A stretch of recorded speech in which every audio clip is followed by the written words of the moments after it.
এই ফারুকিরা কিভাবে এই উপদেষ্টা পরিষদে আসে? আমাদের জায়গা থেকে আমরা সেদিনই স্পষ্ট করে বিরোধিতা জানিয়েছি। 3 বিভাগ থেকে এরকম কি একজনও নেই যে একটা মন্ত্রণালয় চালানোর মতো ওই বিষয়ে বিশেষজ্ঞ বা যোগ্য?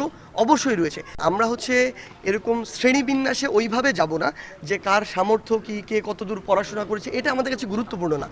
আমাদের কাছে গুরুত্বপূর্ণ হচ্ছে নির্দিষ্ট একটা পদের জন্য আমরা ধরুন যে কোনো একজন, একটা মন্ত্রণালয় একজন উপদেষ্টা যাকে নিয়ে আসা হচ্ছে, উনি ওইটার জন্য কতটুকু যোগ্য। এখন এই যোগ্যতাকে আমরা একটা গুরুত্বপূর্ণ প্যারামিটার হিসেবে সেখানে রাখবো।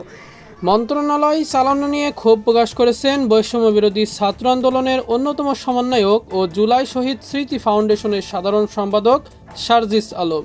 তিনি বলেন, চট্টগ্রাম বিভাগ থেকে 13 জন উপদেষ্টা নেওয়া হয়েছে, কিন্তু রংপুর, রাজশাহী ও ময়মনসিংহ থেকে একটিও নেওয়া হয়নি। 3 বিভাগ থেকে কি একজনও নেই যিনি মন্ত্রণালয় চালানোর যোগ্য? অঞ্চল বৈষম্য আমরা সমর্থন করি না।